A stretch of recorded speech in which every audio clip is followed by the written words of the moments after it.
In the soft glow of the early morning light, Dave found himself pacing the sterile, too bright corridors of the local hospital, cradling his precious daughter Lily more closely than ever before. The previous night, a shadow had fallen over the Henderson household, a shadow cast by Lily's troubled breathing, transforming their home from a sanctuary of love and laughter into a place of worry and hushed whispers. As they had rushed Lily to the hospital, Dave's mind was a tumultuous sea, waves of worry crashing against the rocks of rational thought. She's strong, just like her mum, he kept telling himself, trying to anchor his thoughts in hope rather than let fear steer the ship. Beside him his wife Sarah held Lily gently, her calm demeanour belying the concern evident in her eyes. It was a silence filled with unspoken fears, broken only by the soft whimpers of discomfort from Lily and the relentless whisper of tyres against road. Sitting in the waiting room, Dave felt a peculiar kind of helplessness. Surrounded by the antiseptic smell of the hospital and the muted tones of worried families, he found an odd comfort in the mundane. Chairs lined against the wall, the soft hum of the vending machine, the flicker of fluorescent lights. Hospitals are where people get better, he whispered under his breath, a mantra to keep the unease at bay. Each time Lily coughed or whimpered, it was as if a tiny needle pricked his heart, reminding him of his vow to protect her from all harm.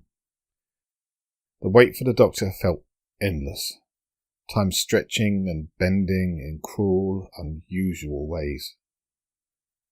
The moment the doctor appeared with a gentle smile and words of assurance, Dave felt as though he could breathe for the first time since they'd arrived.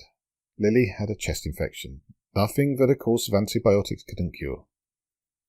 Relief washed over him like a warm tide, lifting the weight that had settled on his shoulders. He listened intently as the doctor explained the treatment, nodding along, his mind latching onto every piece of good news. As the doctor handed Lily back to him, now with a small bandage as a badge of bravery from her first IV, Dave looked down at her, seeing not just his baby girl, but the embodiment of every hope and dream he'd ever had. "You're going to be just fine, Lily-pad," he murmured, a promise wrapped in love. The drive back home was a quiet symphony of relief, the early morning sun casting a golden glow that seemed to affirm the promise of better days. As they crossed the threshold of their home, it was as though they were stepping into a new chapter, one where laughter and joy would once again fill the rooms. That night, as Dave rocked Lily to sleep, his heart swelled with gratitude for the strength of his little girl, the support of his wife, and the kindness of strangers who had become their lifeline in the hospital. The adventure of the night had been unlike any they'd faced before, a journey through fear and relief that had ultimately brought them closer together. In the quiet of the nursery, with Lily breathing softly in his arms, Dave realised that every challenge, every scare, was just another part of the story they were writing together.